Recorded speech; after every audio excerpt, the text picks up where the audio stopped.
Bien, pues vamos a continuar con la charla. Pues a continuación, Luis Gómez y Ana Andrés de Startup. Sí, muchas gracias, Paco. Y bueno, muchas gracias por la invitación a participar en esta jornada en el Consejo General de la Abogacía. Lo primero, explicaros qué pintamos aquí, Startup, ¿no?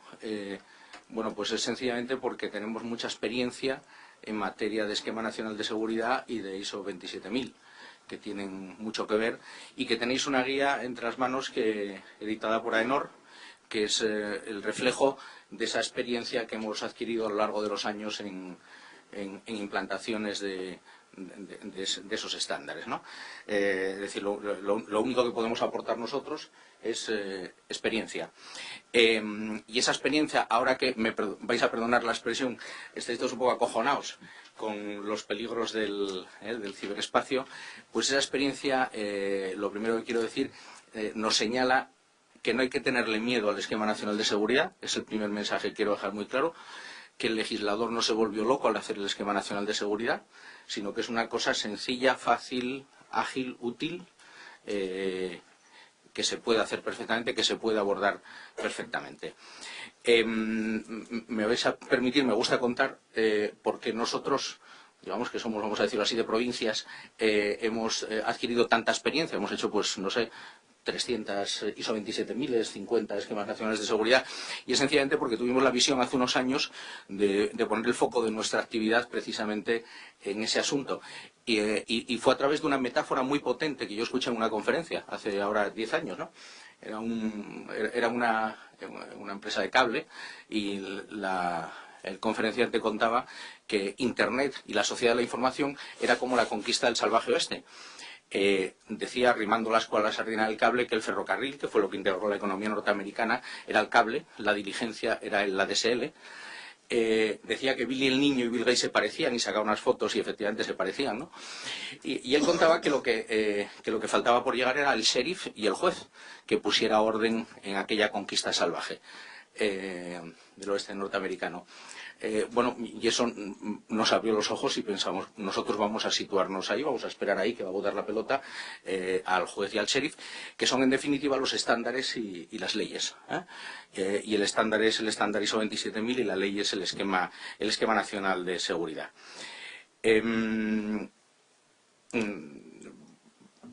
Eso explica por qué está aquí Startup, ¿no? ¿Por qué una jornada sobre esto para colegios profesionales, ¿no?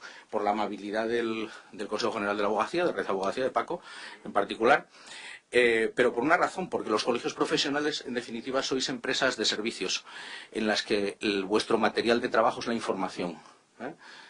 No manejáis en general ladrillos, ni metal, ni máquinas, ¿no? Manejáis información. Y la información, como nos ha contado muy bien Luis Jiménez, cada día está sometida a más amenazas, cada día es más vulnerable, cada vez su gestión se ha vuelto más peligrosa. En definitiva, tenemos que poner el foco, manejando información, en la seguridad de la información. Seguridad de la información que no es solo seguridad informática, son más cosas.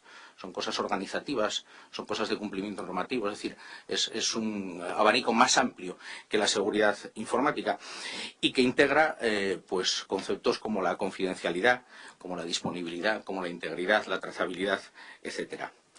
Yo daba una noticia buena, que es fácil. Nuestra experiencia nos dice que es fácil implantar el Esquema Nacional de Seguridad, que no hay que tenerle miedo. Y os doy, bueno, una noticia buena también acerca de esto de la seguridad, que es que no hay que volverse locos, digamos, que la respuesta ya está inventada.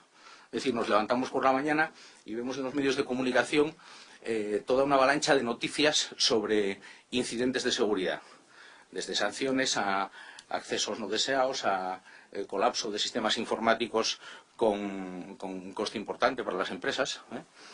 Hace poco en un concesionario de Coca-Cola nos hablaban del tema de la continuidad aquí en Madrid, y nos decían que claro, que es que 2 horas que se colapse el sistema significan millones de euros, ¿no? Bueno, pues la respuesta ya existe, no tenemos que inventarla cada uno de nosotros, ¿no? La respuesta es el estándar ISO 27000, la respuesta es el Esquema Nacional de Seguridad. Ese es el listón que tenemos que pasar, ese es el modelo al que tenemos que acomodarnos. Fijaros hasta qué punto esos son los estándares, existen, no hay que inventarlos, que, por ejemplo, hablando aquí en una organización colegial de abogados, cuando existen pinchazos telefónicos, la interceptación de los teléfonos, cuando lo ordena un juez, hay una norma que exige que las compañías telefónicas documenten esa interceptación de acuerdo a ISO 27001. Los organismos pagadores de subvenciones comunitarias en los temas agrarios, es decir, las comunidades autónomas y el FEG, etcétera, están ya hace muchos años obligados a tener, para documentar, para garantizar la fiabilidad de la información que manejan sobre subvenciones, pues ya están obligados por el estándar antiguo 17799, que en definitiva es 27001. Luego, no se trata tanto, porque muchas veces incluso cuando acudimos en alguna visita, vamos a llamarla comercial, a una administración pública, dicen, bueno, pero ¿y qué pasa si no lo hago? Porque es obligatorio, pero ¿cuáles son las sanciones? Etcétera. Puede haber todo un debate sobre la obligatoriedad, las sanciones, etcétera. Más importante que eso, es que es bueno hacerlo. Es que es lo mejor que se ha inventado para organizar la seguridad de la información, para dar respuesta a los riesgos que existen crecientes para la seguridad de la información. Entonces, esto es un poco como si discutiéramos si es, no sé, las prohibiciones de fumar o de conducir borracho, este tipo de cosas. Bueno, existen prohibiciones, pero mucho más importante que eso es que es muy bueno no fumar y es muy bueno pues no subirse al coche a conducir cuando bebiste unas copas, ¿no? Solemos llevar a nuestras presentaciones en otros ámbitos al Ayuntamiento de Polanco, de caso de éxito, porque es un ayuntamiento pequeño de Cantabria, que debe tener 2000 habitantes y un presupuesto pues de 1 millón de euros, y ha implantado el Esquema Nacional de Seguridad y se ha certificado en ISO 27000 y ya hace unos años. Y solemos llevarlo como ejemplo de que es una cosa sencilla, fácil y perfectamente accesible. Empezaba por la metáfora esta que nos impulsó como empresa a poner el foco en estas actividades, ¿no? A pensar que algún día llegaría el juez y el sheriff y que ahí había un nicho de mercado y que era un nicho de mercado nuevo y por lo tanto sin explorar y en el que podíamos situarnos, ¿no? Entonces voy a utilizar otra metáfora acerca, digamos, por dar solo una idea de en qué consiste esto del Esquema Nacional de Seguridad, en qué consiste un sistema de gestión de seguridad de la información, ¿no? Y es comparado con el Plan General de Contabilidad. Es decir, imaginémonos que en una organización, nuestras organizaciones, empresas o instituciones del tipo que sean, no tuviéramos una contabilidad acorde al Plan General de Contabilidad, sino que tuviéramos, pues hoy, las facturas sobre la mesa, habláramos con compras, ventas, etcétera, y de esa manera nos formáramos una idea de cómo está la situación económica de nuestra empresa. Bueno, viene el Plan General de Contabilidad, que es una cajonera en la que organizas las facturas, los ingresos, los pagos, etcétera, y eso te da unos saldos y eso te da una visión perfecta y exacta y comparable en el tiempo y en el espacio de tu situación económico-financiera. Pues en definitiva, implantar un SGSI, un sistema de gestión de seguridad de la información alineado con el Esquema Nacional de Seguridad, alineado con el estándar ISO 27000, sería el equivalente. Es decir, es organizar el esfuerzo que se hace en materia de seguridad de la información, ordenarlo, sistematizarlo, hacerlo más ágil, más manejable, abaratar costes, etcétera. No es, por lo tanto, algo que tenga que significar un coste, sino al contrario. Es algo que tiene que agilizar, que facilitar la gestión de la seguridad de la información y, por lo tanto, tiene que significar un ahorro de costes. En definitiva, mi mensaje es que es fácil. Miles de pymes han implantado ISO 27000. No sé si cientos, probablemente ya cientos de instituciones han implantado el Esquema Nacional de Seguridad, no hay que tenerle miedo. Segundo, que la respuesta ya está inventada, son estos estándares, no tiene sentido inventar algo que ya está inventado. Y tercero, que digamos que ya empieza a ser un arcaísmo, ¿no? Ya empieza a ser algo anacrónico gestionar la seguridad de la información sin un SGSI. Existen innumerables ayudas para implantar SGSI. Vienen de la mano del Centro Criptológico Nacional y del Ministerio de Administraciones Públicas y Hacienda, que editan las guías, que tienen herramientas de formación, etcétera. Vienen de la mano de iniciativas como la que nos ha anunciado Paco del Consejo General de la Abogacía y de Red.es, de facilitar a los colegios de abogados y tratar de seducir a la unión profesional para que haga a su vez lo propio para implantar de manera eficiente el Esquema Nacional de Seguridad. En definitiva, el mensaje está claro, hay que implantar el Esquema Nacional de Seguridad en los colegios los colegios profesionales. Y entonces ahora Ana Andrés nos va a contar, que es la responsable técnica de Startup, y que tiene muchísima experiencia en estas cosas, pues nos va a contar un poco cómo funciona el mecanismo de implantación de un esquema nacional de seguridad. Muchas gracias. Bueno, muchas gracias, Luis. Muchas gracias a nuestros anfitriones. Muchas gracias a ustedes por permanecer aquí todavía, después de todo lo que hemos oído ya. Entonces, bueno, habrá cosas que, como ya se han comentado anteriormente, pues pasaré más por encima y cualquier pregunta pues la solucionaremos al final. Seguridad de la información. Bueno, ya se ha hablado largo y tendido anteriormente.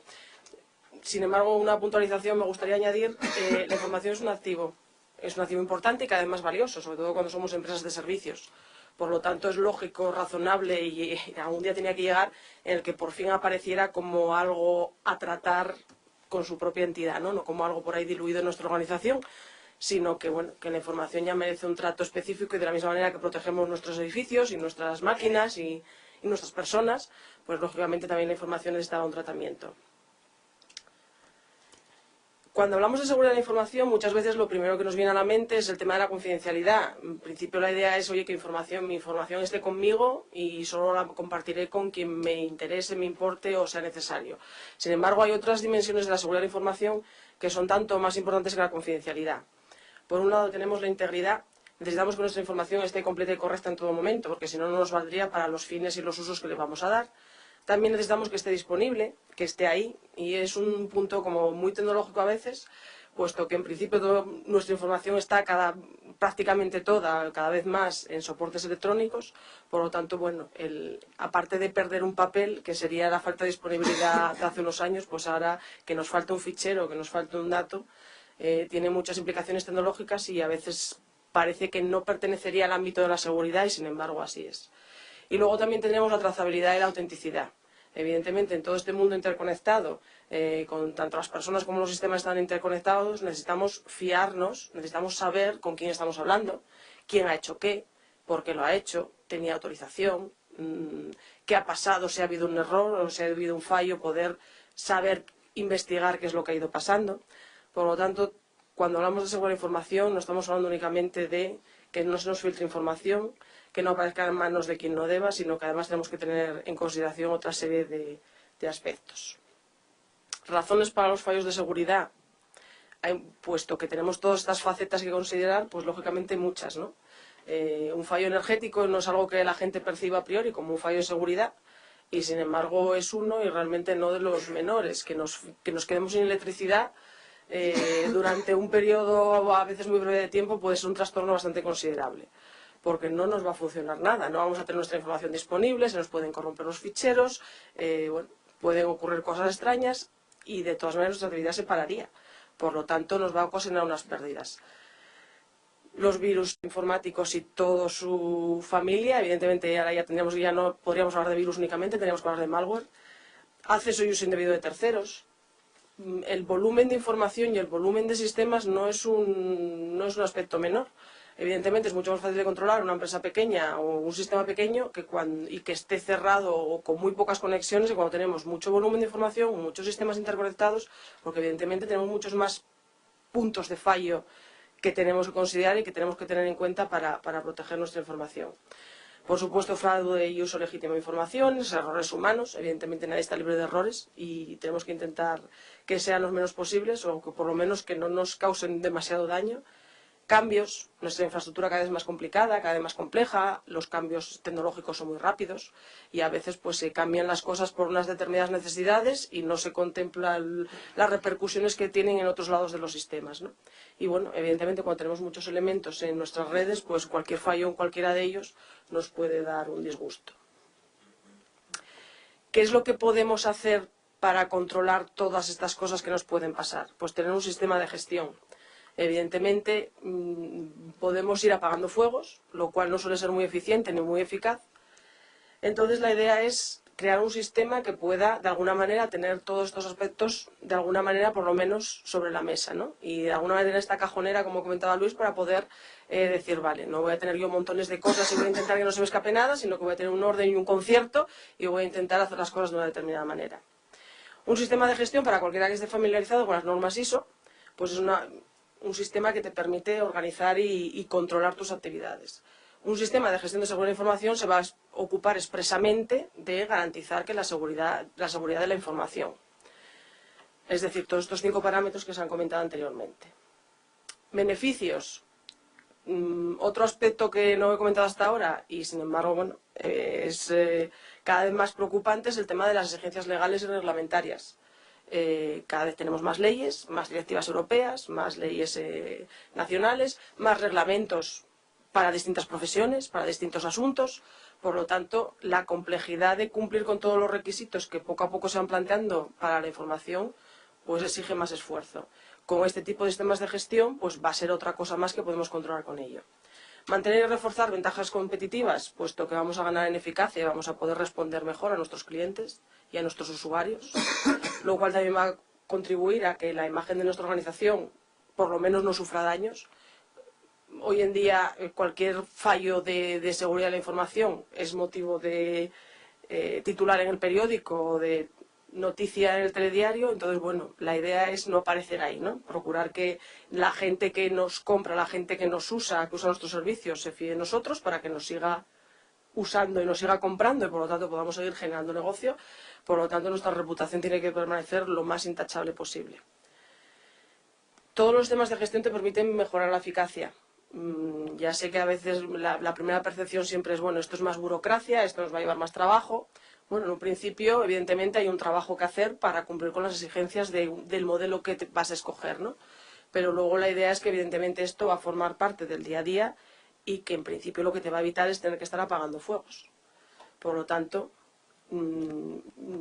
soy una firme defensora de que los sistemas de gestión realmente dan mucho más beneficio del trastorno, del posible trastorno que la gente pueda ocasionar.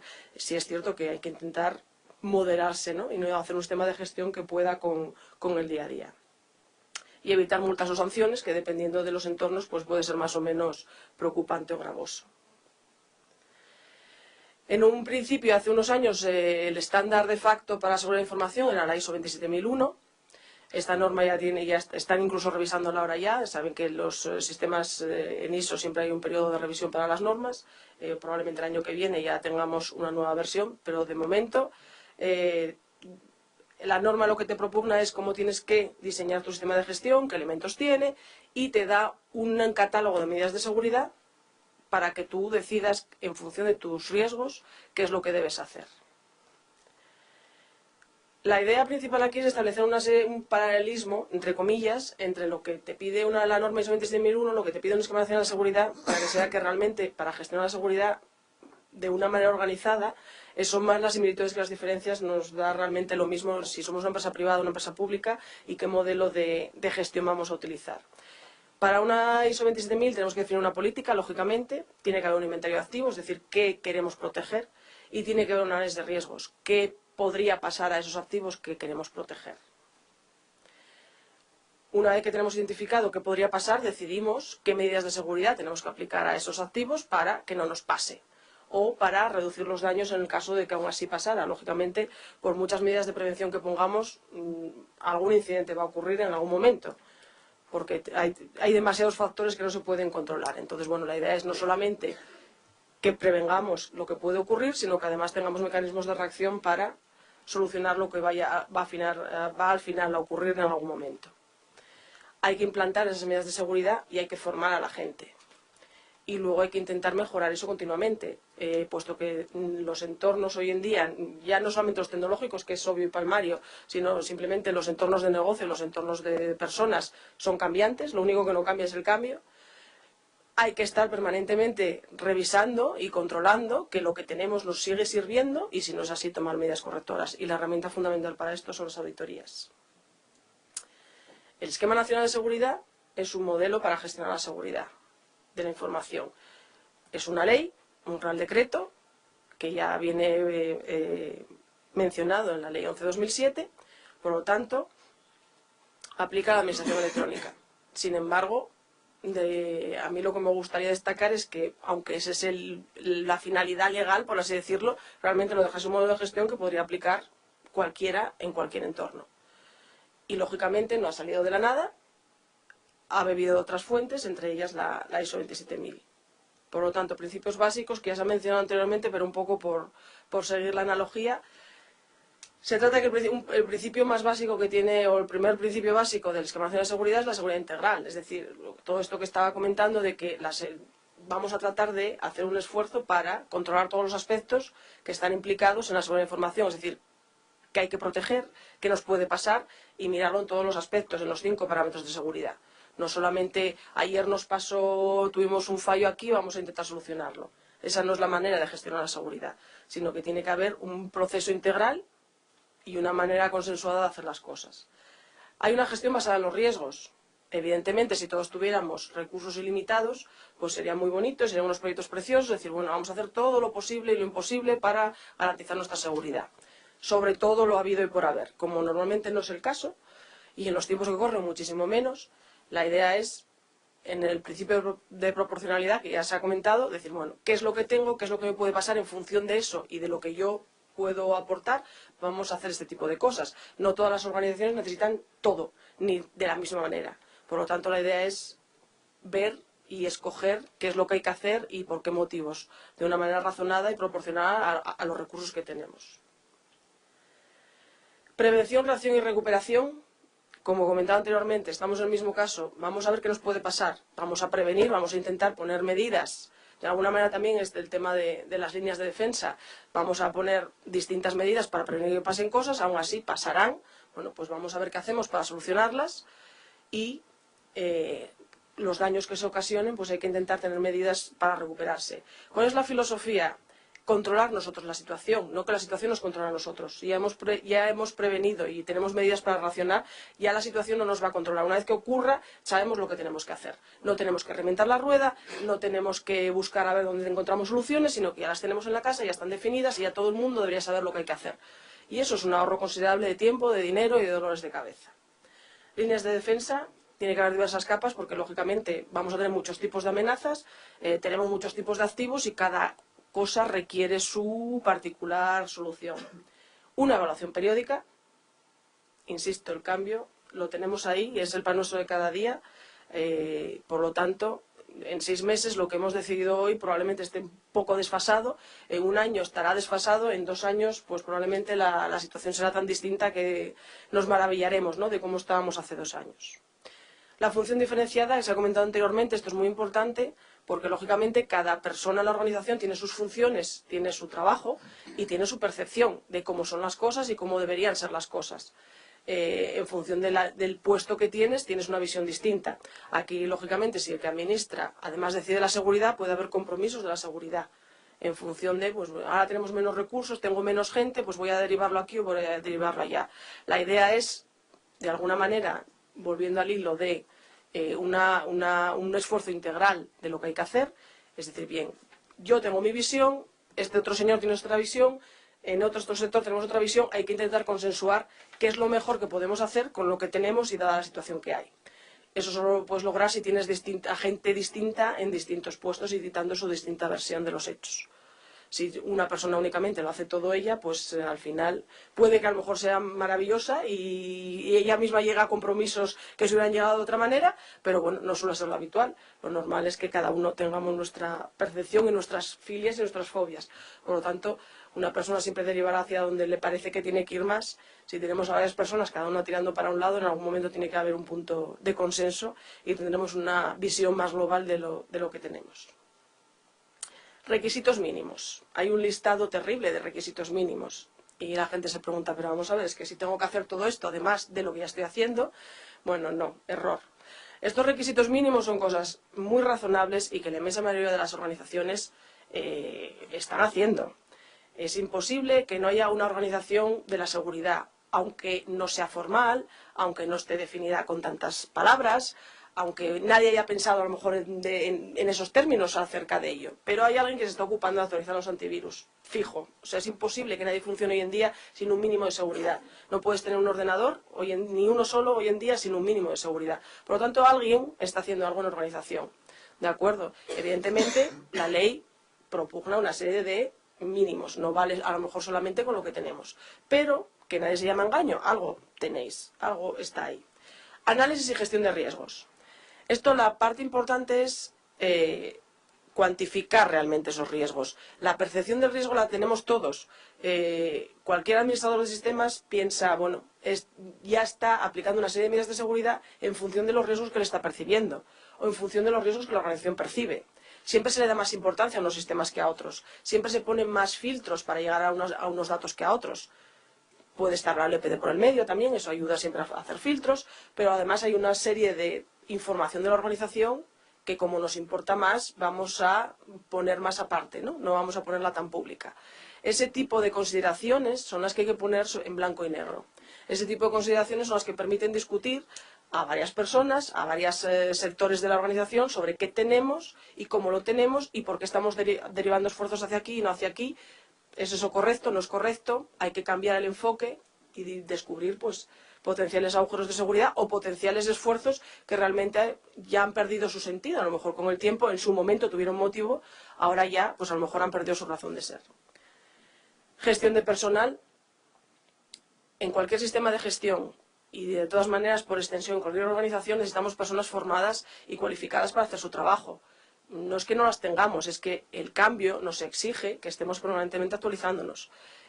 Muchos de los problemas de seguridad, nuestra experiencia nos dice que vienen no de tanto como desconocimiento como de falta de concienciación. La gente no es consciente de los errores que puede cometer, en qué consiste un incidente de seguridad, y pueden tener actitudes poco seguras y pueden tener actitudes de riesgo por pura inconsciencia. Entonces, bueno, los bancos tienen ejemplos a veces que parecen un chiste, pero es así. La gente es se fía mucho de todo. En general somos gente buena y nos fiamos mucho de los de al lado. Y bueno, la inmensa muchos de los fraudes, y a lo mejor que suceden en los bancos, son simplemente de gente que ha dejado sus tarjetas, que ha dejado sus claves a personas conocidas más o menos, y vienen de ahí, no vienen de ninguna mafia que esté detrás del banco. Entonces, bueno, a veces el tema de la gestión del personal, sobre todo aquí en este caso viene a cuento de la formación y concienciación, y es uno de los puntos cruciales en cualquier sistema de gestión. Profesionalidad, un poco es el mismo hilo de pensamiento. Autorización y control de accesos, evidentemente no podemos dejar que todo el mundo acceda a todo. Y eso ya está ocurriendo en vuestras organizaciones, es imposible que no ocurra. Protección de las instalaciones, pues todo el mundo tiene alguna cerradura en alguna puerta, así que también se está haciendo algo de seguridad física. Adquisición de productos, bueno, hay que ir metiendo ya la cultura de intentar que nuestros productos sean más seguros. La seguridad por defecto, aquí ya nos metemos en temas un poco más técnicos, intentar que las configuraciones de nuestros sistemas impidan que haya comportamientos poco seguros. Integridad y autorización del sistema, para que pueda seguir respondiendo con eficacia a cualquier cosa que ocurra. Protección de la información almacenada y en tránsito. Nuestros archivos, en general, algún nivel de seguridad tienen. Por lo tanto, el tránsito igual a veces es un poco más peliagudo, ¿no? La gente, de alguna manera, se olvida un poco, se fía de quien tiene la información en sus manos y les deja circular con ella. Pero bueno, en principio, prevención ante otros sistemas de información interconectados. A veces eso, de alguna manera nos preocupamos mucho cuando tenemos la información en nuestras manos, pero una vez que sale de alguna manera de nuestro entorno, como que le perdemos un poco la pista. A esto hay que tener cuidado con ello. Registros de actividad, para ver quién hace qué. Incidentes de seguridad, fundamental. Solo podemos aprender de nuestros errores. Por lo tanto, los incidentes son errores, fallos, y sobre eso hay que controlarlos, primero para evitar daños, y segundo para aprender e intentar que no nos vuelvan a ocurrir. Por lo tanto, este es uno de los pilares fundamentales de la gestión de la seguridad. Continuidad de la actividad. Lógicamente, por mucho que hagamos, por mucho interés que pongamos, por muchos recursos que tengamos, por muy bien formado que esté la gente, en algún momento puede ocurrir un desastre y tenemos que tener unos protocolos de actuación. Entonces, bueno, la continuidad de la actividad, evidentemente, si nos importa que nuestra organización exista, nos debería importar que continúe existiendo a pesar de que pase algo que en principio no debería ocurrir, pero que los incendios ocurren, los terremotos ocurren. Bueno, en algún momento puede ocurrir algo que haga falta poner en marcha una serie de protocolos de actuación, ¿no? Entonces es importante también esto tener en cuenta.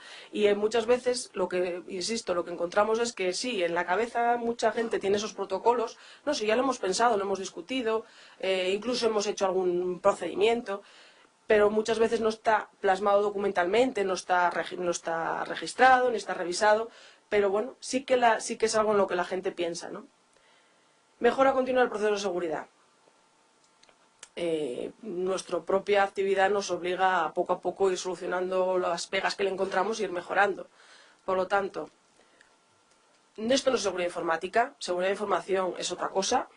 Evidentemente la seguridad informática forma parte de ello, pero como ven, la mayor parte de los requisitos son temas de organización, por un lado, y por otro, nunca se parte de cero, siempre hay muchas cosas hechas.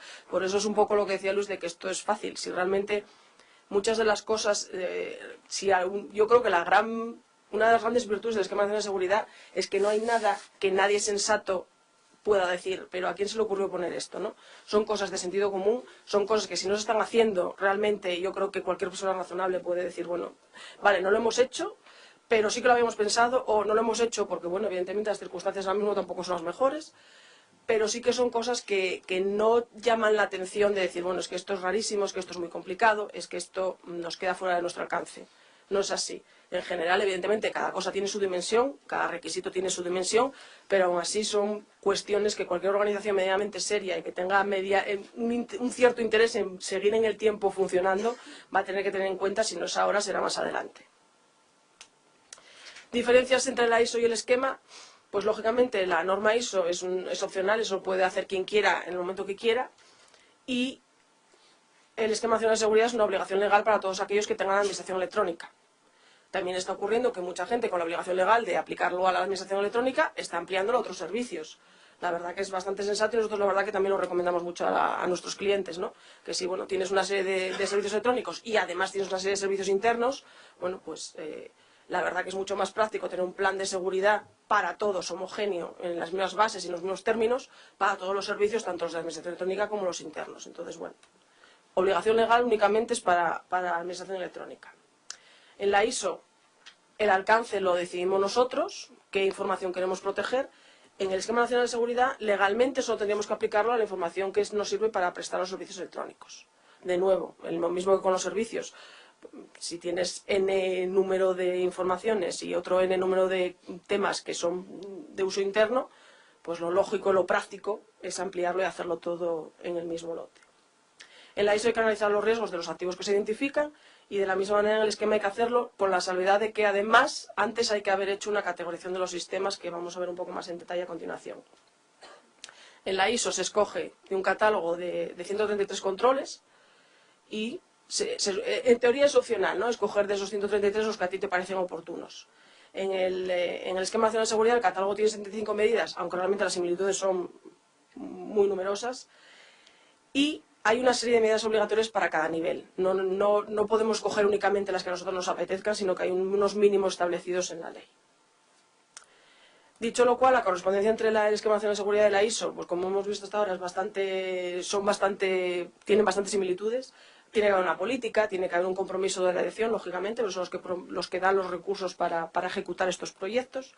Tiene que haber una evaluación de riesgos, una gestión de los riesgos, un documento de aplicabilidad, es decir, un listado de qué controles estamos aplicando. Tiene que haber una formación, tiene que haber auditorías y una mejora continua. En el caso de los controles que propugnan un sistema y el otro, realmente, bueno, la inmensa mayoría de los controles de uno tienen su correspondencia en el otro. Evidentemente, cada uno llama de una manera y las similitudes no son 100%, pero bueno, al final, realmente, los grandes grupos de interés, por así decirlo, están reflejados, ¿no? Pues qué temas de organización hay que cubrir, qué temas de seguridad física, temas de seguridad lógica, gestión de redes, mejora continua, gestión de la continuidad, etcétera. Y, por supuesto, el LPD, que está ahí puesto al final, cumplir con la ley. Tanto en el esquema como en la ISO hay que cumplir la ley para poder cumplir con cualquiera de los modelos. Eso no es opcional. Cualquier sistema de gestión, por lo tanto, en principio los más famosos, los elementos básicos van a ser estos. Un inventario activo, es decir, qué elementos vamos a proteger. Estos elementos se trata de cualquier elemento que utilizamos para gestionar la información. Y eso incluye personas, incluye instalaciones, por supuesto aplicaciones, máquinas, etc. Hay que hacer un análisis de riesgos y hay que hacer una gestión de riesgos. Vamos a ver un poquito más en detalle.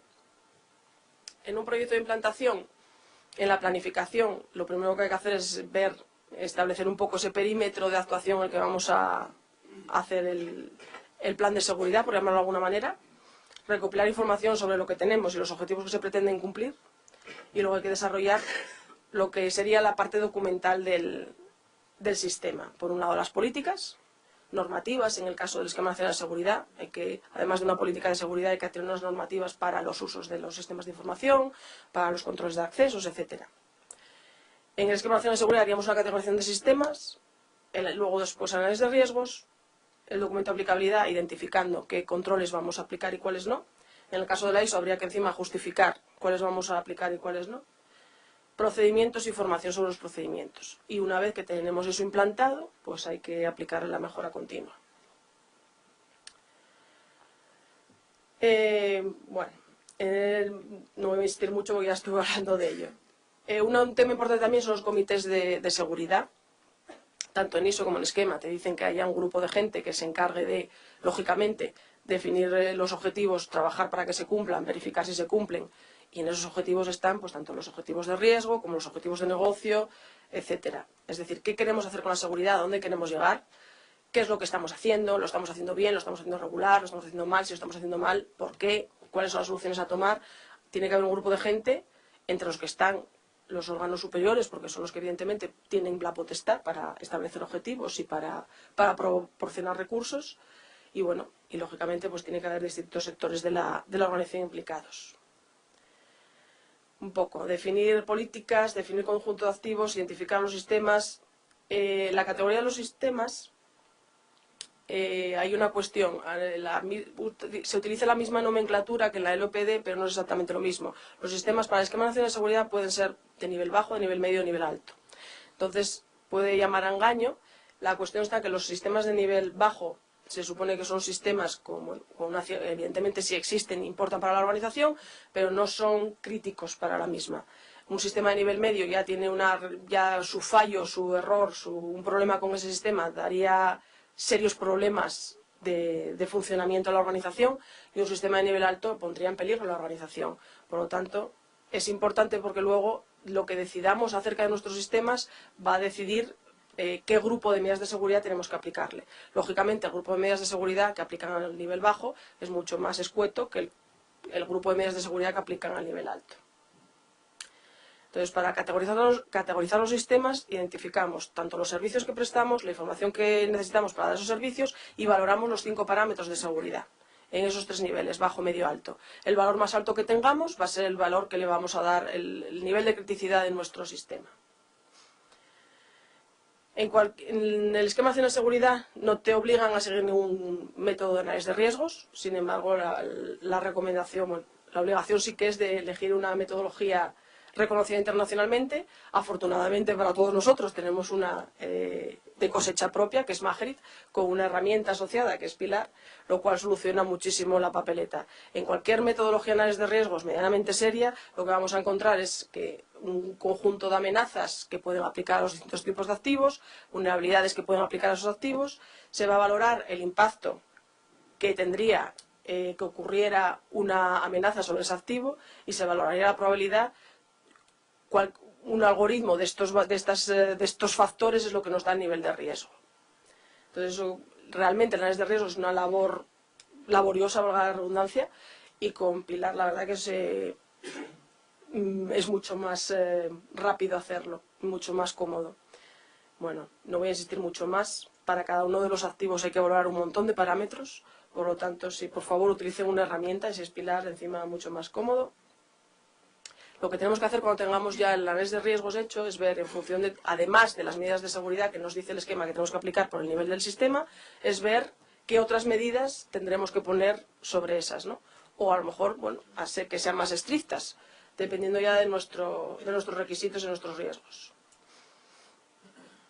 Con toda esa información documentaremos la declaración de aplicabilidad, desarrollaremos normativa, desarrollaremos procedimientos, etc. Aquí la cuestión es no volverse loco con hacer demasiada documentación que luego requiera demasiado labor de mantenimiento y que realmente nos esté atando a cosas que a veces son complicadas de cumplir. Y lógicamente hay que prever un tiempo siempre y unos procedimientos para revisar y actualizar. Y con esto, muchas gracias. Y empezaremos ya el turno de preguntas, ¿no? Sí, muy bien. Muchas gracias, Ana. Bueno, pues es el momento de... tenemos el micro por ahí, ¿verdad? pues que aprovechéis la oportunidad para preguntar todas las dudas, todo lo que siempre quisiste saber sobre el Esquema Nacional de Seguridad, pues es el momento de preguntarlo ahora.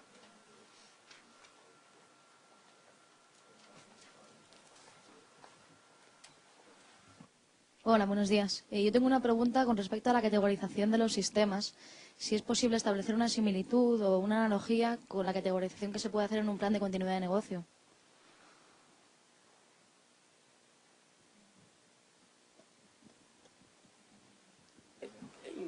No sé si quieren contestar, pero no, en principio la pregunta es un poco, a ver, el enfoque es distinto. En un plan de continuidad de negocio, tú miras qué servicios, valoras la disponibilidad que necesitas para esos servicios, mientras que en el Esquema Nacional de Seguridad, a ver, lo que valoras es la criticidad de los sistemas, y estás hablando de servicios más información. Y los servicios tienes que valorar los 5 parámetros de seguridad, no solamente la disponibilidad, por eso, bueno, es un poco complicado hacer una analogía. No sé si Miguel Ángel... No, yo creo que la indicación que das es la correcta. Hay finalidades distintas, entonces en la categorización de los sistemas hay que ver cuán importante es la información y los servicios para la organización, pensando en cuál serían las consecuencias de la materialización de un incidente y cuáles serían los perjuicios en la confidencialidad de la información, por si ha habido una revelación de secretos, o en la integridad de la información, por si ha habido una manipulación o alteración no autorizada de la información, si ha habido algún problema con la autenticidad, es decir, ha habido algún tipo de suplantación, o la disponibilidad, eso tal vez coincidiría con la continuidad, es decir, si hay problemas con la disponibilidad de la información y de los servicios, o con la trazabilidad, es decir, con los rastros de quién hizo qué, cuándo y con qué consecuencias. ¿Más preguntas? Por aquí hay más. Por allí tenías. Hola. Sí, yo tengo una pregunta sobre la declaración de aplicabilidad. Respecto a la categorización del sistema, pues por lo que vimos, la categoría viene dada de la valoración más alta que se haga en cualquiera de las dimensiones de los servicios que están dentro del alcance. Por ejemplo, si de todos los servicios que estamos valorando, en el momento que hagamos, por ejemplo, una valoración de alta en cualquiera de las dimensiones, por ejemplo, de trazabilidad, aunque las demás se hayan valorado como medio o bajo, ya mi categoría del sistema es alto, ¿sí? Ok. Entonces, ya en el momento de hacer la declaración de aplicabilidad, hay algunas medidas, o sea, que vas a determinar si aplican o no en nivel medio, alto o bajo, en función, en algunos casos, de la categoría y en otros casos en función de la dimensión, de una dimensión específica. Por ejemplo, hay una de esas medidas que puedo observar, por dar un ejemplo, dimensión y gestión de capacidades, que la dimensión afectada es la de disponibilidad. Si, por ejemplo, la categoría del sistema, o sea, que me arrojó como alto, fue dada porque se me valoró la dimensión de trazabilidad como alta, en este caso, como esta medida está relacionada con la dimensión de disponibilidad, pues aquí realmente el nivel aplicable es medio, ¿no? Independientemente de que mi categoría haya sido dada como alta. Esa es la duda que tengo, de que como veo que hay una distinción entre categoría y nivel, veo que en algunos casos se toma en cuenta la categoría. Si es alto, pues me aplica, pero si esa categoría alto me dio dada por una dimensión distinta a la que me arrojó esa categoría, por ejemplo, en este caso disponibilidad, pues quería saber si la medida realmente es alta o es media, por ejemplo. Buena pregunta. Yo creo que Miguel Ángel te la va a responder estupenda, mucho mejor que yo. Bueno, esa es una disquisición que se hizo para favorecer la proporcionalidad y la modularidad en la implementación de las medidas. Entonces, ¿qué puede haber? Puede haber sistemas en los que la disponibilidad está valorada como alta, pero el resto de las medidas no, lo cual no significa que si yo, digamos, tengo una que está en nivel alto, no significa que las otras dimensiones me arrastren a las medidas del nivel alto. Dicho de otra forma, en un determinado sistema, al categorizar, una o algunas dimensiones pueden tener el nivel alto o el nivel medio, lo cual impacta en la categorización del sistema. ¿Qué significa? que para esa categoría, para las medidas que están asociadas a la categoría, es decir, por ejemplo, el tipo de marco organizativo, de marco operacional y algunas de protección, sí voy a tener que poner o seleccionar las medidas que están en ese, vamos a decir, nivel más alto que señala la dimensión más crítica.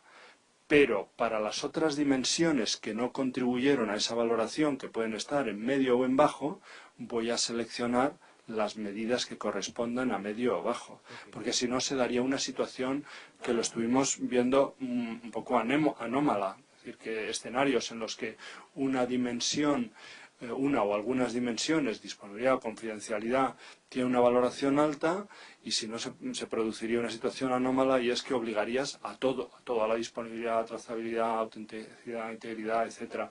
De esa forma se puede, digamos, hacer un ajuste fino con precisión, ciñendo las medidas a los aspectos que se identifican como críticos en un sistema específico. Gracias. Había otra pregunta por aquí y otra por allá.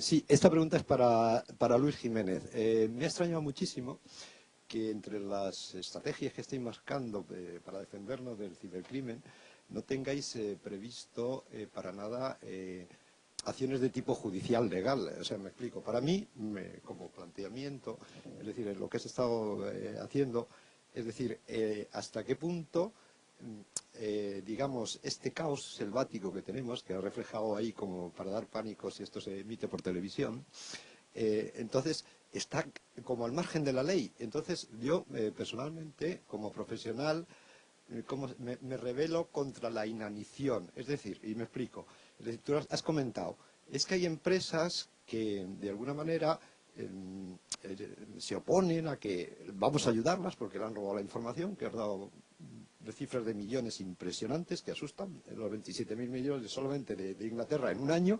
Entonces, claro, ante ese planteamiento parece como si se estuviera jugando solo con la tecnología. Es decir, ¿qué se está planteando como servicios de inteligencia para decir que necesitamos una legislación fuerte? Y a veces, es decir, el planteamiento que se está haciendo y que al final se desencadena en la prensa es terrorífico. Es decir, un banco, por ejemplo, que es atacado por una organización criminal, al final la sensación que se transmite a la sociedad es que ese banco no se protege y que Anonymous y no sé qué son maravillosos. Es decir, yo creo que esto es una necesidad de los servicios de inteligencia. Tenéis que transmitir, no en círculos así tal, sino que hay un cibercrimen bestial y que la ley no está haciendo absolutamente nada. Y ya que estamos en el Colegio de Abogados, es decir, el hecho de que un producto, como tú has citado, el iPhone, dé lugar a que a partir de ahí se desencadene en una organización un problema terrorífico que suma esos 27.000 millones de euros, es decir, en una gran organización, el malware ha entrado por ese iPhone y al final llega ese tema. Y nunca estamos viendo que en las conferencias que se plantean en seguridad siempre incide en la tecnología, cuando estamos en un problema criminal. Y queremos escuchar la palabra criminal y exigencias en los productos como tal, incluso exigencias en la ingeniería. Él dice, no, es que los procesos no. Hay token, los procesos los manda alguien, los ordenadores cuando se lanzan los procesos podría haber muchos más controles a nivel de tecnología, y de todo eso no se está hablando para nada. Y claro, vamos a ir a un caos que hay precedentes de decir, bueno, esto puede colapsar a nivel mundial alguna vez. Y entonces, bueno, que por favor, que os planteéis seriamente si se necesita o no la ley. Yo, el mensaje que recibo es que no se necesita. Y yo el mensaje que transmito es que sin ley esto no tiene solución. Gracias. ¿Y tu respuesta como...? Bueno, yo espero que no se me hayan malinterpretado. Se está haciendo muchas cosas, y una de ellas en el ámbito legal. Vamos a ver. Dentro de las estrategias nacionales de ciberseguridad de los países de nuestro entorno y la futura estrategia que España tendrá, como no podría ser de otra manera, se establece una serie de líneas de acción o una serie de objetivos a conseguir, a corto y a medio plazo. Una de ellas es la capacitación de nuestras fuerzas y cuerpos de seguridad del Estado para la persecución del ciberdelito y del cibercrimen. Pero otra es la capacitación de nuestra sociedad desde el punto de vista legal para poder perseguir ese tipo de ciberdelitos y ese tipo de cibercrímenes. Es decir, que dentro de la línea de acción de potenciar esas capacidades va la capacitación de fuerzas y cuerpos de seguridad del Estado y va el ordenamiento jurídico acorde, y coherente y modernizado con respecto a la persecución de este tipo de actividades. Es decir, que eso está contemplado y se está trabajando en ello, y se está trabajando mucho con mucha gente. Has tocado varios aspectos de la situación y realmente se está haciendo o se está trabajando en el ámbito de la estandarización y la normalización de la tecnología. Y de momento con esquemas de tipo voluntario, pero llegará un momento en donde habrá aspectos del uso de la tecnología y aspectos de la comercialización de la tecnología, donde habrá aspectos de tipo voluntario, esquemas de certificación y evaluación de tipo voluntario, y habrá aspectos de tema obligatorio o regulatorio. La Unión Europea está trabajando en ello, a nivel nacional el Ministerio de Industria lleva ya trabajando también en los aspectos y se han hecho muchas cosas. O sea que la situación, aunque a priori mis palabras pudieran haber generado intranquilidad, hay muchas cosas hechas. Los bancos se defienden y se defienden muy bien. O sea que tienen medidas técnicas, tienen medidas organizativas y después tienen capacidades de cooperación y de colaboración con otras entidades, con otros bancos de otros países y con otras autoridades de otros países y con las autoridades aquí a nivel nacional para luchar contra ese tipo de fraudes y ese tipo de ciberdelitos. Es decir, que, en resumen, hay mucho por hacer, pero también se están haciendo cosas. O sea, que la situación no es tan erial como parezca en un principio, ¿no? O como puede parecer en un principio, ¿no?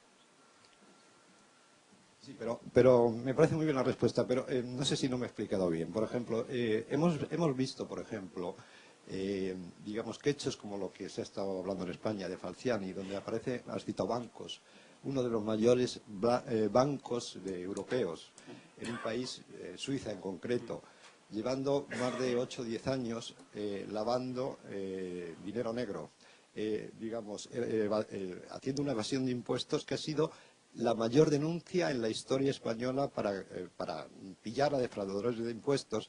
O sea, quiero decir, el mensaje no es claro en el sentido de decir, vamos a ver, el enemigo le tenemos fuera o dentro. Yo, escuchando tu presentación, el mensaje que yo he recibido es que el enemigo está fuera. Y no es cierto que esté fuera. Y tenemos esas evidencias. Y yo por eso te digo, e insisto, hay que poner en marcha la ley, porque ese banco ha actuado como una organización terrorista a nivel internacional, y vosotros como servicio de inteligencia lo sabéis, ha hecho más daño que un ataque contra datos económicos. Entonces, quiero decir que si esos mensajes, si ese planteamiento legal no le ponéis encima de la pirámide, estamos perdidos. Y yo soy ingeniero en informática y especialista en seguridad como tecnología, y te lo digo con conocimiento de causa. Estamos perdidos y se está divagando con el problema de la ley. Entonces, bueno, que la respuesta estamos, normalizamos, no. Hay cosas ya tangibles, hay hechos concretos y hay acciones concretas y nunca se está citando la ley. Claro, tú me puedes decir como servicio de inteligencia, es que Stanes lo organiza un Estado como virus. Incluso se pasa al propio Estado y destruye una refinería.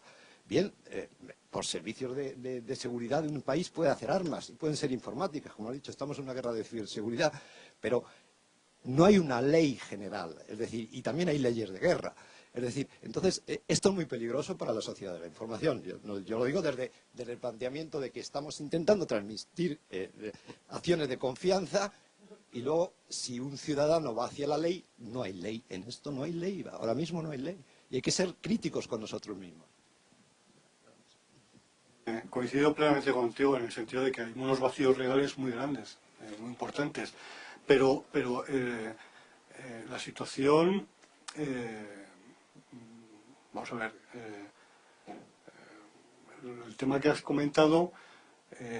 hay países que consideran un secreto, revelación de un secreto bancario un delito, y hay otros países que no lo consideran un delito, o sea, que lo consideran debe ser puesto en conocimiento de las autoridades, ¿no? O sea la armonización de legislaciones es un problema que no solo lo tenemos en el ámbito de, como acabas de mencionar, de una persona que revela secretos de cuentas en Suiza y que aquí sí que es delito y allí no. En el ámbito de la ciberseguridad esto está a la orden del día. O sea, a la hora de perseguir este tipo de conductas, desde las fuerzas y cuerpos de seguridad del Estado se encuentran con dificultades a la hora de seguir las investigaciones, porque aquí no hay fronteras, ni hay...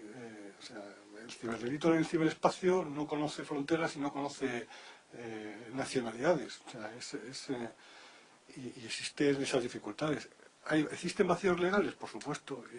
¿Existen intentos a nivel internacional de rellenar esos vacíos legales? Por supuesto. Hay una convención, que es la Convención de Budapest, que hay países que la han suscrito y hay países que no la han suscrito. Y lo que aquí es un delito informático de tal categoría, en otros países no es un delito informático. O sea que la situación no es fácil de resolver. Y sí que es cierto que hay que andar o hay que ir por esa vía para resolver el problema, ¿no? Y sí que es cierto que todos los países, fundamentalmente la Unión Europea, somos conscientes de esas dificultades y estamos. Ahora bien,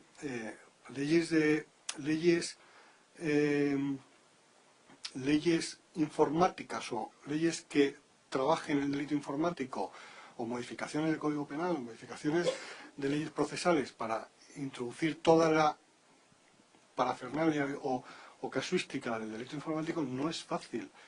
No hay, y las sociedades tienen que estar maduras para poder legislar en ese aspecto, porque además hay países que tienen leyes muy garantistas, otros que tienen leyes menos garantistas, o sea que no es un tema, vosotros sabéis mucho más de esto que yo en ese aspecto, ¿no? O sea pero sí que se están haciendo cosas, y se está trabajando en ese sentido, o por lo menos se ha identificado la falta de armonización de las leyes o la falta de leyes en determinados aspectos ya están identificados, ¿no? Que ya es bastante, ¿no? Saber que tienes el problema ya es un primer paso, ¿no? Si os parece, el tema podría dar para mucho, pero si os parece damos paso a otras preguntas. Bien, más que una pregunta, si me lo permite la mesa, es tratar de hacer una reflexión desde una perspectiva puramente de jurídica. O sea, yo soy jurista, además soy abogado del Colegio de Abogados de Madrid y llevo pues prácticamente mi vida intelectual proyectada en estos temas.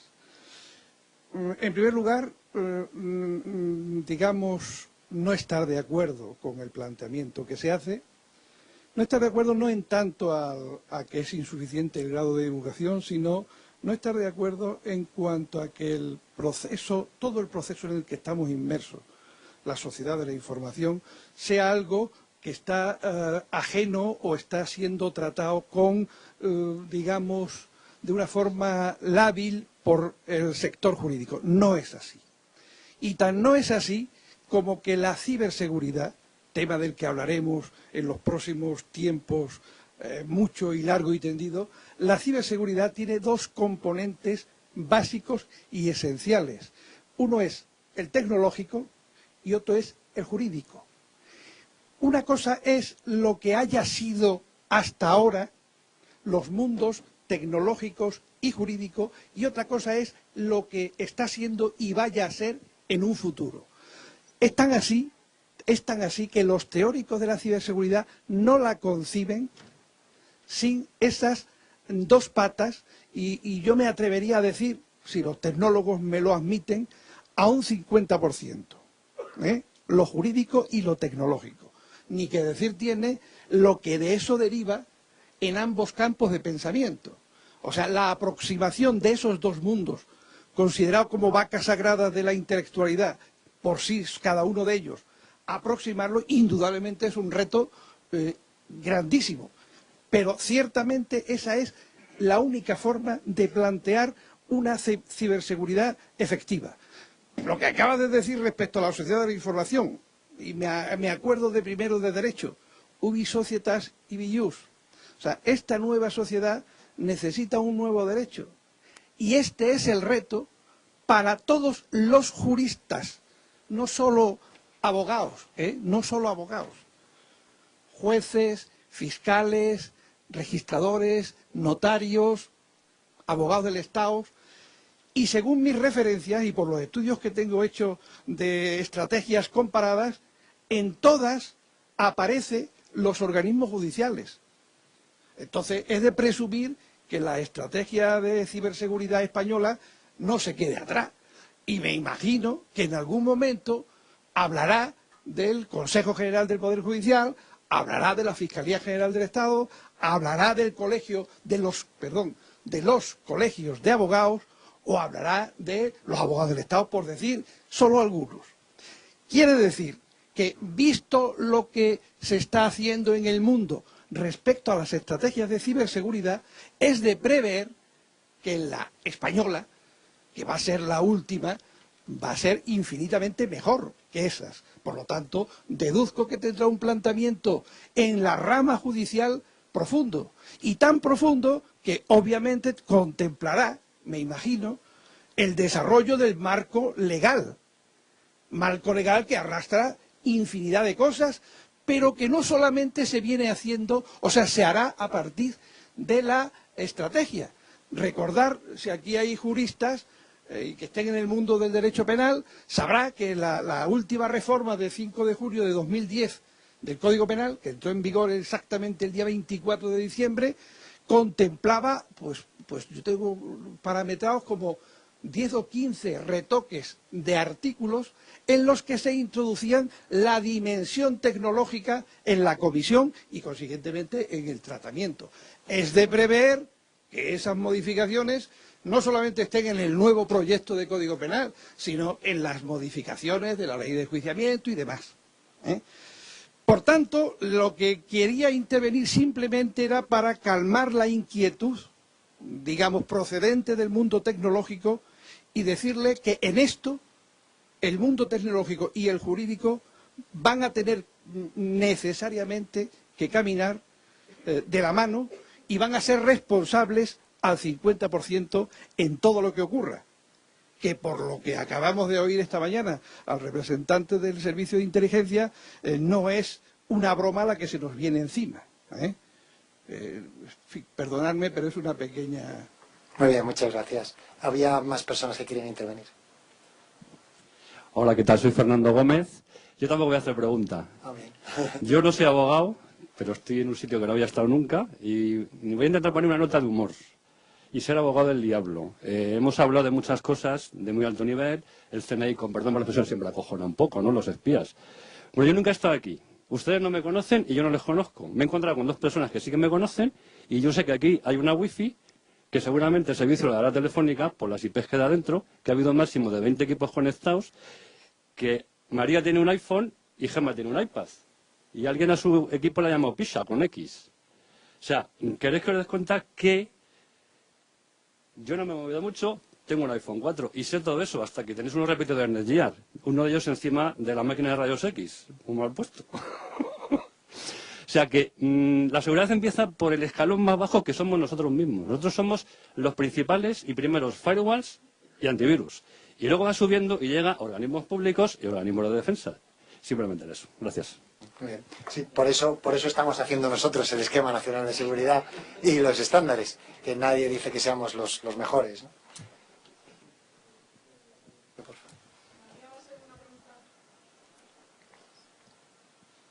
Mi pregunta va a ser muy cortita. En relación con las auditorías del Esquema Nacional de Seguridad, me gustaría saber ante quién habría que presentar esos informes de auditoría, o sea, quién está capacitado para exigirlos y qué certificación o qué cualificación tendría que tener un auditor para poder hacer esas auditorías de Esquema Nacional de Seguridad.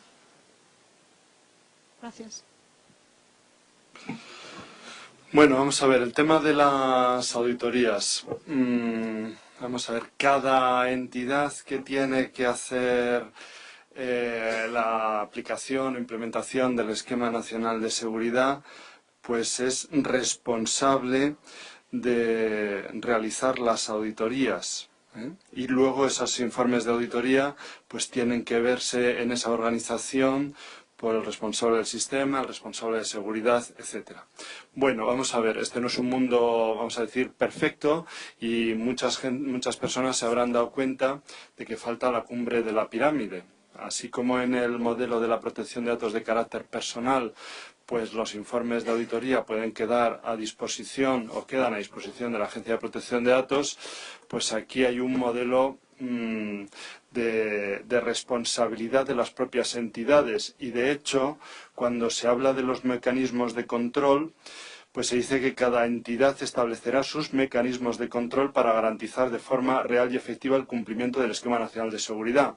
¿Cuál fue la hipótesis de todo esto? Que las administraciones públicas tienen los mecanismos de control del cumplimiento de la legalidad ordinarios, las inspecciones generales de servicios, etc. Y esa es la dinámica. Otra cosa es que cuando se produzca un incidente y entre el Centro Criptológico Nacional a investigar ese incidente, puede pedir los informes de auditoría de la entidad que ha sufrido el incidente.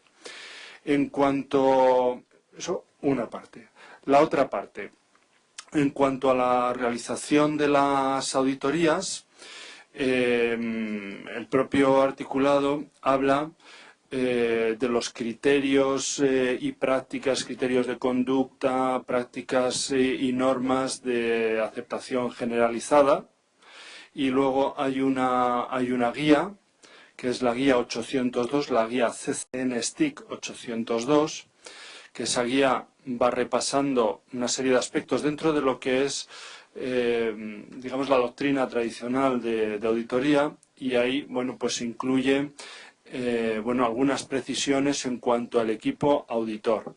Aquí hay que tener en cuenta que hay un requisito mínimo que es el de profesionalidad, y se establecía que las administraciones podrán exigir de una forma objetiva y no discriminatoria unos ciertos grados de madurez a las entidades, empresas que les prestan los servicios de seguridad.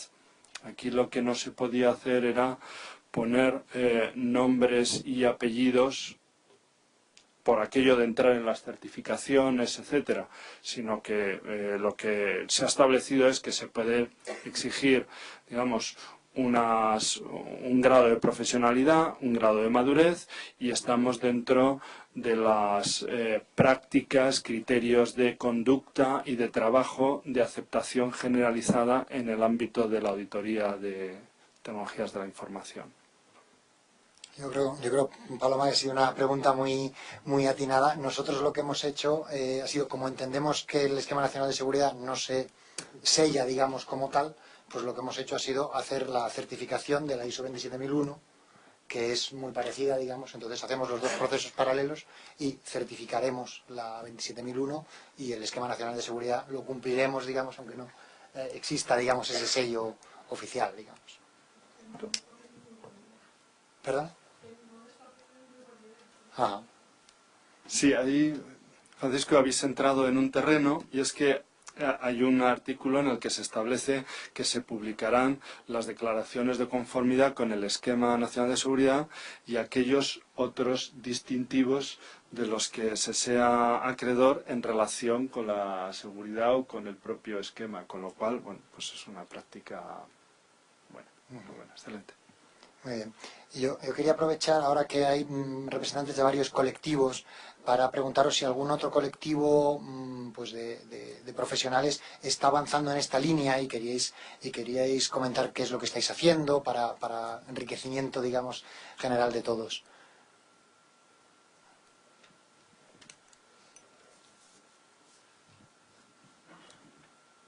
Yo, si me permitís, quería hacer una preguntilla antes de comentar esto, porque nosotros estamos implantando el ENS también, somos una entidad pública, pero antes habéis comentado que aplicaba a todas las administraciones públicas que prestan servicios de administración electrónica.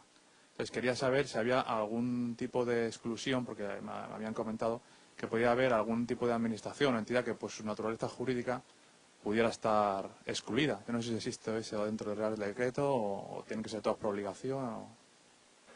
Bueno, el ámbito de aplicación está condicionado por el artículo 2 de la Ley 11/2007. Eso es un condicionante, ¿no?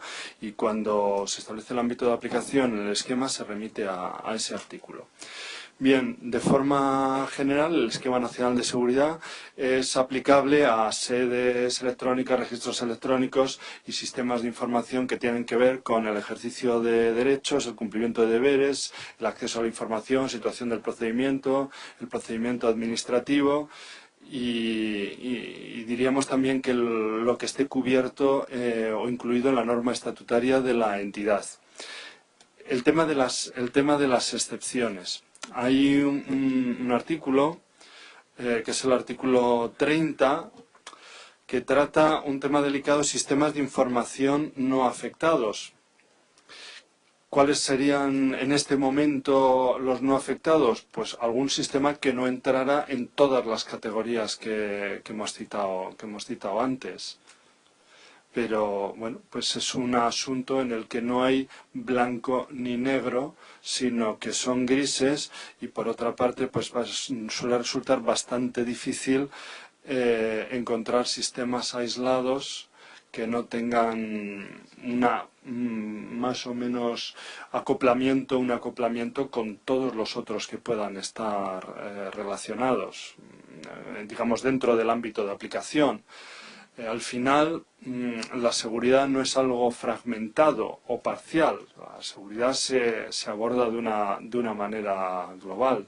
Y el siguiente paso que habrá dar el día de mañana es clarificar ese escenario establecido por la Ley 11 y llegar a un escenario donde, sin sombra de duda, pues todos los sistemas de información de las administraciones públicas, pues les es de aplicación el esquema. Que el tema de la aplicación del esquema no está por el esquema como esté planteado, sino por el ámbito que se establecía en una ley de rango superior. No sé si lo que preguntaba antes, alguno de los colegios profesionales que no sean de la abogacía quiere contarnos algo de lo que estén haciendo. Tengo apuntados que había 20 personas de consejos y colegios profesionales que no eran la abogacía. No sé si queréis comentar algo o entiendo con eso que no estáis haciendo nada en concreto todavía. Bueno, pues ¿hay alguna pregunta más? Sí.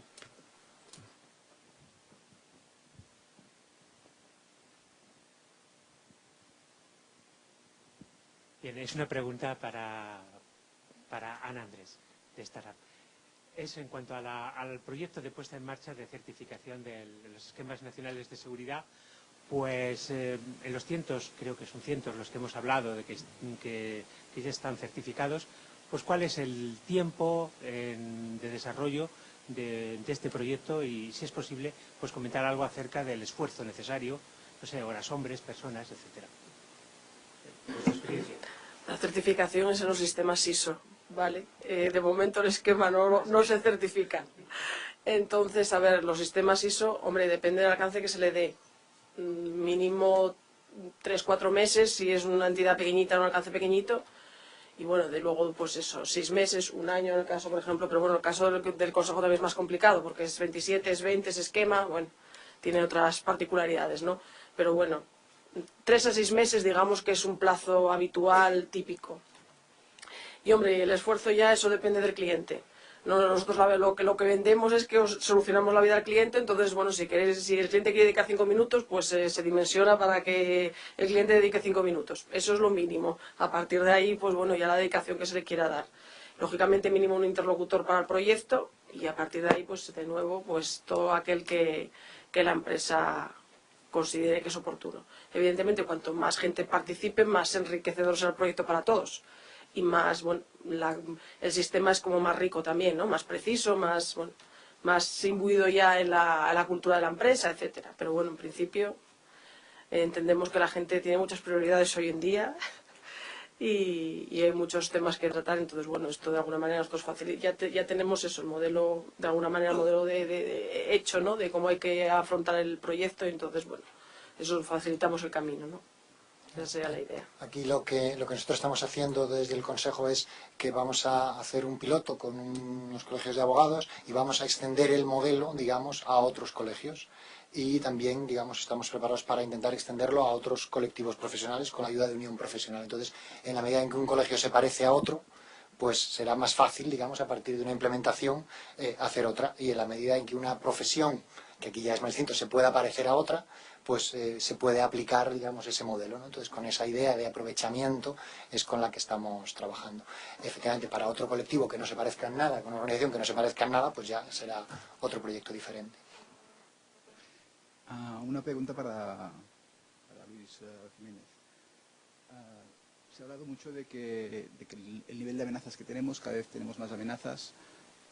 A nivel de software, el software que utilizamos, cada día se descubren cantidad de vulnerabilidades. No sé si hay alguna iniciativa para obligar a las empresas de desarrollo de software a que desarrollen productos más seguros. Un poquito su gran incentiva, lo que les mueve es dar nuevas funcionalidades, vender soluciones nuevas, y no les importa mucho el tema de la seguridad. Entonces es cuando nos encontramos con eso, que al cabo de 2 meses de que salga un producto salen parches de seguridad. Constantemente nos encontramos con productos con ese tipo de fallos, y incluso a veces el hecho se negocia con el fallo, ¿no? El hecho de tener te obliga a tener un contrato de mantenimiento con esa empresa que te renueve, que te parche los problemas de seguridad, y no hay esas ganas desde el fabricante de querer sacar un producto fuerte, y de hecho no tiene ninguna penalización para ellos, al contrario. Bueno, pues eso es, en una de mis transparencias ponía la falta de madurez de la industria en ese aspecto. Hemos avanzado mucho en los últimos 10 años, porque hace 10 años la situación era bastante peor que ahora. Ahora existen, desde el punto de vista técnico, existen un montón de modelos de desarrollo seguro de software, un montón de estándares, donde el problema del desarrollo de un producto software se estudia desde el punto de vista de la seguridad, y donde se dicen exactamente los pasos que hay que dar, las precauciones que hay que tener, las evidencias que hay que obtener para que un producto salga de fábrica con una cierta garantía. Ya te digo que la seguridad absoluta no existe, pero existe una cierta garantía. Existe incluso una iniciativa a nivel internacional que se llama Common Criteria, que son los criterios comunes para la evaluación de la seguridad de las tecnologías de la información. De hecho, hay varios países, entre ellos España, que tienen montado un esquema nacional de evaluación y certificación de la seguridad. Y lo que pasa es que es voluntario. Entonces, ahora mismo estamos en la fase de que estos esquemas son sobre la base de la voluntariedad de fabricantes o de los usuarios, porque hay usuarios que voluntariamente exigen a los fabricantes que sometan sus productos a la evaluación y pagan por ello.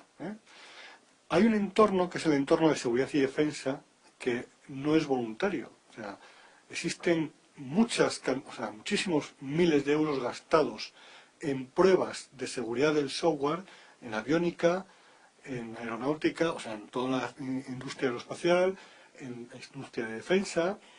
España pertenece a un montón de programas internacionales y donde las empresas españolas se gastan muchísima pasta, muchísimo dinero en hacer productos con un certificado de su garantía de software, de su garantía de seguridad, porque se lo exigen a nivel internacional en concursos y se lo exigen a nivel internacional otras organizaciones. Aquí, a nivel mercado doméstico español, existe poca cultura por parte de los usuarios de exigir productos con certificación de seguridad, por parte de los fabricantes de ofrecer productos con certificación de seguridad. Pero ya te digo que hace 10 años estaba mucho peor, pero esto es como cuando en los años 70 aparecieron las normas de calidad. En los años 70 pues ninguna lavadora, ningún televisor, ningún coche venía con sus marcas de calidad. Hoy en día nadie compra un producto que no tiene sus sellos de calidad contrastada, de que lo vas a enchufar y no te va a dar un viaje, ¿no? O sea, que sabes que cuando enchufas un aparato eléctrico va a funcionar y no te va a dar una corriente. ¿Por qué? Porque hay todos unos mecanismos de garantía de la calidad en todas las tecnologías y ya la gente paga por eso y lo está imbuido en el precio del producto y nadie se ve como normal, ¿no? Dentro de 10 años, 15 o 20 años, los productos de tecnología vendrán con su certificado de seguridad y lo veremos como una cosa de tan normal.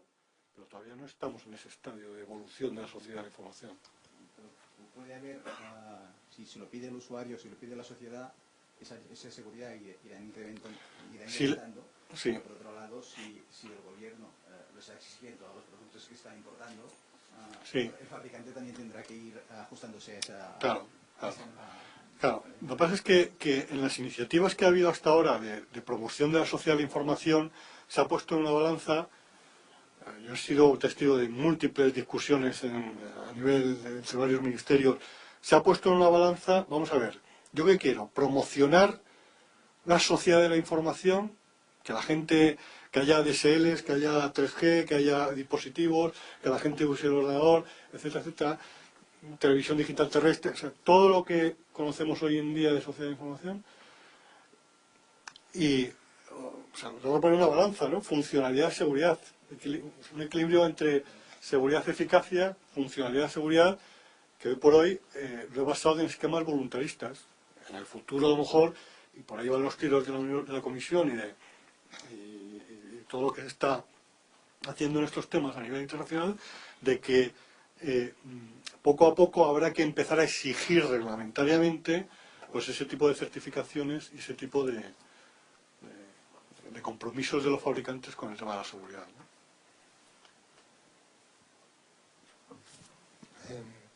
Bien, ¿alguna pregunta más? ¿No? Bueno, pues igual damos por cerrada entonces ya la jornada. Muchas gracias a todos y bueno, pues aquí está vuestra casa, el Consejo de la Abogacía.